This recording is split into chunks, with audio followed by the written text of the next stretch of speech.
et bienvenue sur cette nouvelle vidéo. Aujourd'hui je vais vous montrer comment j'ai réalisé cette carte destinée à 4 de mes amis et pour laquelle j'ai utilisé des produits 4 en scrap.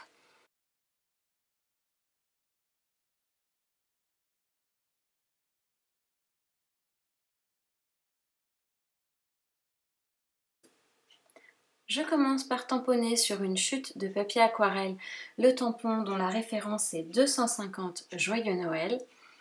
Je le pose, peu importe en fait, là il n'y a pas d'emplacement spécifique. J'ai une vieille planche de tamponnage, mais vous avez sûrement d'autres possibilités. Il est important pour moi ici de le faire sur une planche à tamponnage parce que comme j'utilise un papier aquarelle un peu texturé, le tamponnage ne se fait pas forcément très bien tout de suite sur toute la surface du papier. Donc il est important que je puisse revenir en fait, retamponner et retamponner exactement au même endroit de préférence.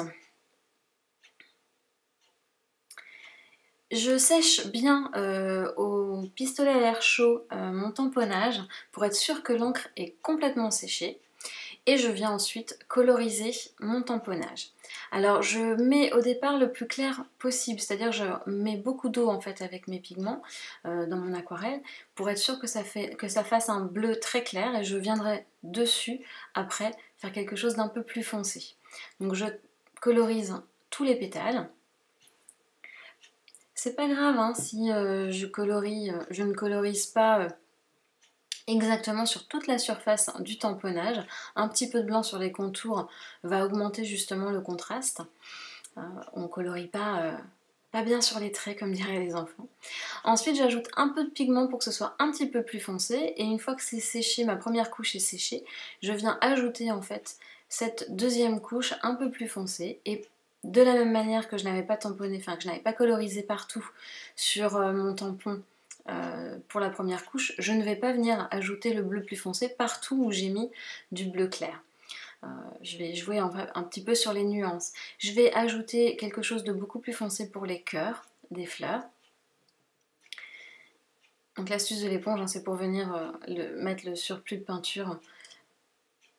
Donc je change de pinceau ensuite, prendre un pinceau beaucoup plus fin pour venir faire les petites boules en fait des fleurs. Il faudra laisser sécher parce que souvent en prenant l'aquarelle et les pigments, on a beaucoup d'eau. Donc il faudra bien laisser sécher avant de continuer et de faire la suite. Je change de couleur et je passe au vert pour les feuillages. Comme pour la fleur, je vais, pour les feuilles les plus grandes, utiliser une couleur un peu plus claire au début, sur laquelle je viendrai refaire un petit peu plus foncé tout à l'heure, au cœur. Alors tous les petits feuillages que je fais là actuellement sur la vidéo, c'est assez long et c'est très fin comme feuillage, donc c'est vrai que le vert ne se voit pas énormément au final, mais quand même ça a son importance, j'aime les détails.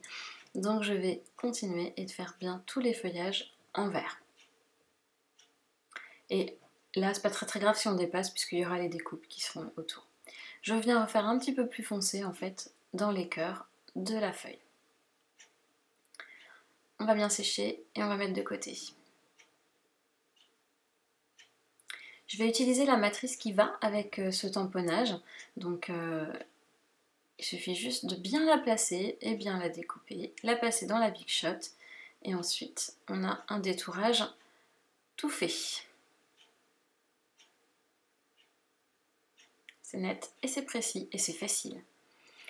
Pour découper des feuillages à mettre un petit peu en plus, je vais mettre de l'eau en fait sur une chute pareil de papier aquarelle. Je vais venir coloriser en bleu tout le fond. Ça me permettra de faire des découpes qui seront accordées en fait puisqu'elles seront avec le même bleu que le bleu de mes fleurs. Je vais utiliser la matrice 514, des petits feuillages que je vais faire plusieurs fois sur ce papier colorisé.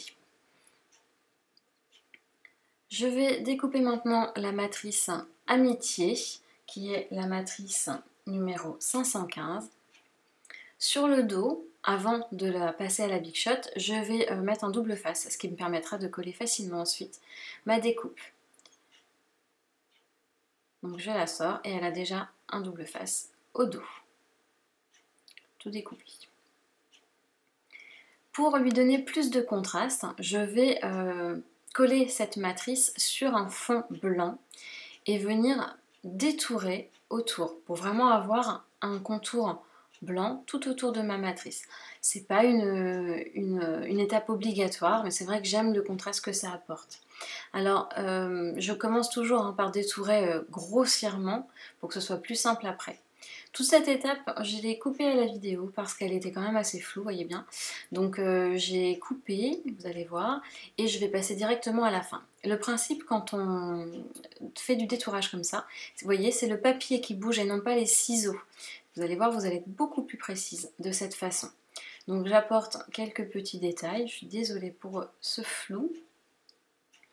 Alors moi là j'ai poussé le vis sur ce mot là en venant même couper entre le I et le T. Je ne l'ai pas fait sur les quatre parce que je me suis rendu compte aussi qu'on voyait mieux le blanc finalement en le laissant dans l'intérieur du A et à ces endroits là. On va passer au papier qui servira à faire la fenêtre, donc un rectangle de 7,5 sur 10,5. Il y a deux plis à 2 mm d'intervalle. Je vous avoue que c'est pas très facile à faire, mais ça se fait et ça permettra surtout que la fenêtre retombe bien. J'ai utilisé une matrice qui, je n'ai pas retrouvée dans les références en fait de chez 4 en scrap, mais c'est une matrice 4 en scrap. Il suffit, si vous ne l'avez pas, de faire une découpe de fenêtre au cutter. Vous pouvez même ajouter les petites découpes, les petits pointillés en fait en faisant des fausses coutures. Ensuite, comme pour souvent en fait pour mes fonds en aquarelle, je mouille d'abord le papier avant de venir ajouter le pigment, ce qui lui permettra de se diffuser bien plus facilement. Et puis ce qui permettra aussi quand je lève mon pinceau et que je le reprends, de faire les jointures en fait beaucoup plus jolies, c'est-à-dire que je n'ai pas de marque en fait entre les deux moments où l'aquarelle sèche. Donc c'est beaucoup plus sympa de faire ça comme ça.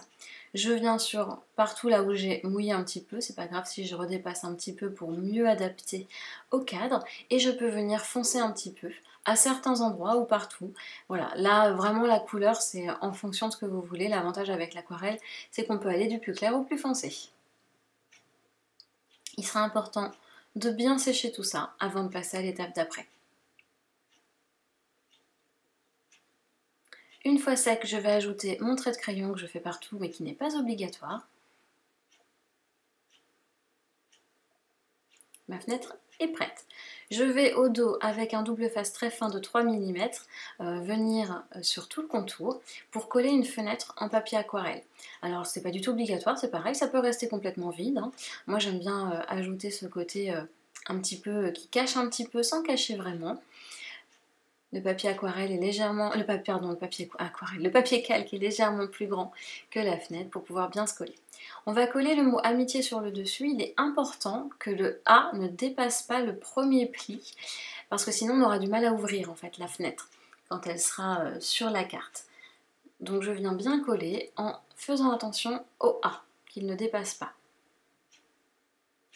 Je vais maintenant coller le dessous, la fleur, et ses feuillages. Je positionne et je viens positionner tous les feuillages tout autour.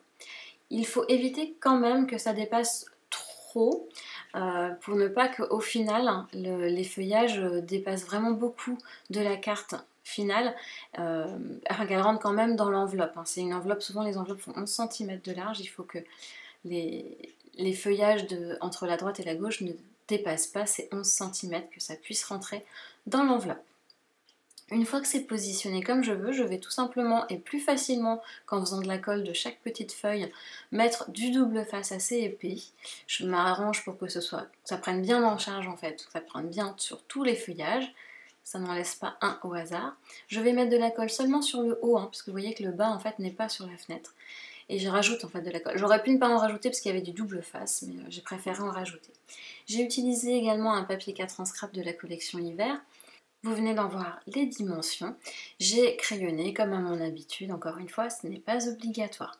J'ai utilisé ensuite un papier noir plus ou moins épais pour que ça serve en fait de support à la carte. De 10 sur 29,7, en fait c'est la hauteur d'un A4 que j'ai plié en deux. J'ai collé mon papier imprimé dessus et je viens coller la fenêtre. Donc la fenêtre en fait elle est collée juste avec le petit rabat d'1,5 cm sur le derrière.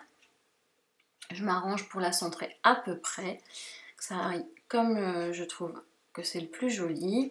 À vous de voir jusqu'où descend vos feuillages en fait, jusqu'où descendent vos feuillages. J'ai ensuite ajouté un petit papier noir de 7,5 cm sur 8,5 cm pour venir cacher le rabat et venir coller ma photo, apporter un petit peu de contraste. J'ai poncé les bords de ma photo, je viens la positionner sous ma fenêtre. Alors la photo c'est un quart de 10-15. Donc elle mesure 7 cm de large sur à peu près 5 cm, 4,5 cm de haut. Parce qu'elle avait des marges blanches que j'ai redécoupées. Donc j'ai collé ma photo, j'ai ensuite découpé un petit texte pour pouvoir le mettre et le coller autour de la photo. La petite touche finale se trouve dans les gouttelettes de gesso ou d'encre blanche. Moi j'ai une encre Liquidex. Donc je mets de l'encre sur le pinceau et je viens tapoter au-dessus de ma carte pour ajouter ces petites gouttelettes blanches. Je remercie infiniment 4 en Scrap pour ce partenariat qui m'a fait énormément plaisir. À bientôt!